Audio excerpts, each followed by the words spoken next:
I believe that every movie adheres to the 29-point story structure. No matter if the writer outlines first or dives in blind, the end product follows the same 29 beats. The Big Lebowski is my Exhibit W. I chose this cult favorite for the enduring belief that this old comedy is devoid of meaning and structure. The social commentary, however, is a layered affair that illustrates the inability for the lower class to meaningfully affect the status quo, of which they're participants. Additionally, the whirlwind facets of the kidnapping mystery fall perfectly in line with most hard-boiled detective pulp.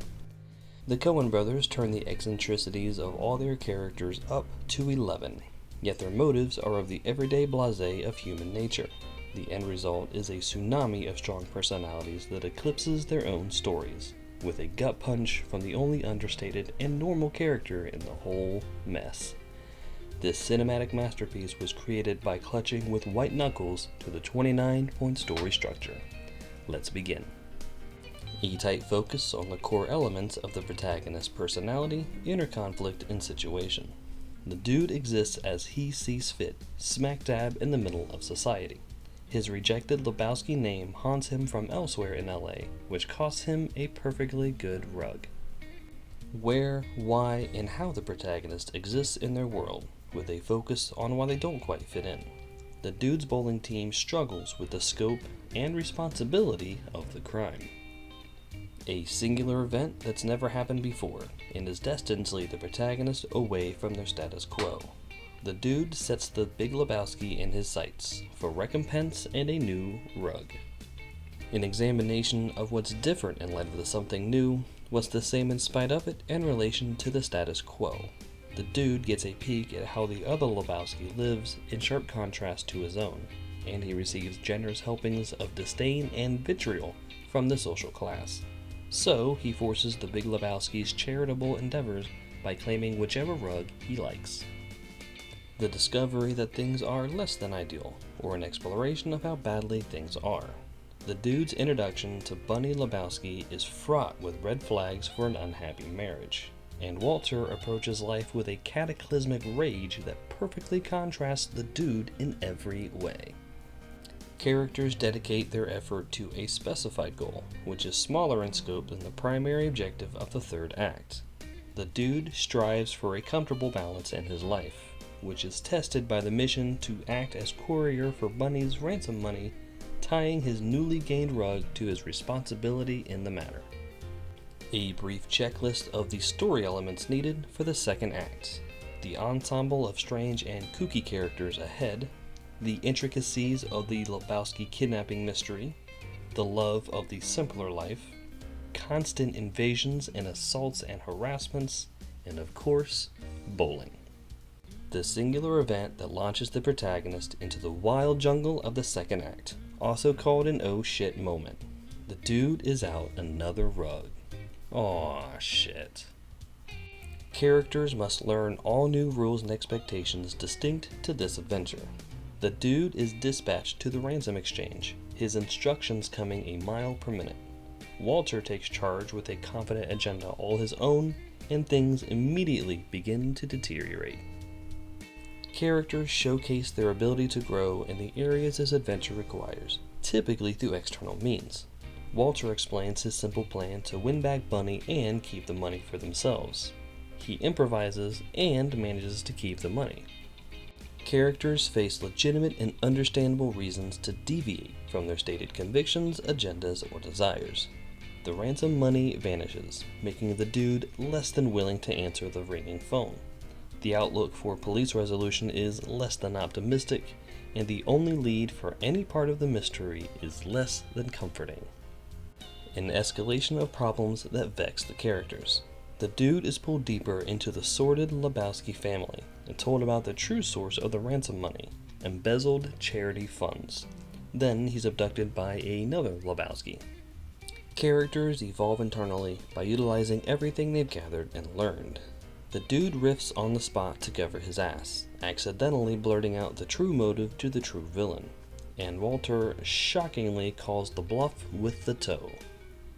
Journey-weary characters reconcile the reality of their ongoing situation with who they were in the first act. The dude is accosted at his home again. The property loss continues to rise, and he alienates his teammates. A singular event that strikes at the protagonist's core conflict: the unchanging nature of the dude, style and cuss words and all. Characters find a safe harbor that also provides needed answers for both external and internal conflicts. Maud reveals the deception behind the deception, and the dude scrambles to keep up with the developments. The clarified objective is realized in part or in whole, though it's meaningless without the completion of the primary objective. The dude finds a handy clue to the whereabouts of the ransom money, but it requires digging. They track down the car thief, but it appears that the full ransom is no longer intact. An existential conflict that wounds the character's sense of self, worldly identity, or their journey. The dude and Walter try to extract information from their lead, which turned into a car-bashing extravaganza, but at least the boys got their in and out. An undeniable win for the protagonist, typically in direct connection to the rebirth. Without Walter, the dude is delivered to the source of Bunny's infamous death, closer to the center of the mystery. A grand loss directly connected to the character's newfound inability to quit the journey. The dude gives away the location of the money, but he's double-crossed with a drug-laced white Russian. A thematic freefall tied directly to the heavy price. A bowling-centric musical number dream sequence definitely qualifies as a thematic freefall. A singular event that robs the protagonist of seemingly any chance of success. Drugged and delirious, the dude is arrested. Characters cannot return to their starting personas and must turn to face the primary objective.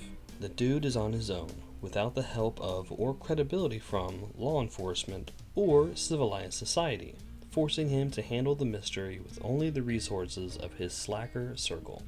And as per usual, his home is broken into and vandalized, demonstrating his complete lack of resources. Characters move towards the climax while utilizing the major swings and sneaky misdirections of the story. Maud reappears and unwittingly fills in the gaps of the mystery. The dude confronts the suspicious VW bug only to find a misguided private eye, and the owner of the severed toe is revealed. A final confrontation between the protagonist and the antagonistic force. We're treated to a rundown of the mystery and the reveal. Then the dude and Walter take their Hardy Boy routine to the source of the deception. The singular event where the protagonist finally confronts their place in the status quo. The dude discovers the truth. He was set up because nobody would miss the deadbeat that he is. The direct aftermath of the climax. The bowling league carries on despite the Lebowski shenanigans, untouched by the outside world, until a loose thread turns up for any semblance of closure whatsoever, taking Donnie as such. The consequences of the climax in relation to other characters in the status quo. The dude and Walter process Donnie's unexpected death, and tend to what might well have been his final wishes. A tight focus on the protagonist contrasted from the opening. To the point of the dude's existence, nothing he goes through or loses can change the man of the times. And there you have it. My 23rd example to support my argument that all movies follow the exact same story structure, regardless of how the writer approaches their craft. The Big Lebowski was an avalanche of large personalities and gritty violence, yet every sequence along the way held tight to the 29-point story structure. But does this cult comedy follow the same plot beats as the sequel that defies the curse of the sequel to become the greatest installment of the most profitable entertainment franchise in history? Yes, it arguably does. Next on my docket, Star Wars: The Empire Strikes Back. Please subscribe to stay up to date with this and future videos, and please like and comment with your thoughts and reactions. I'll talk to you next time.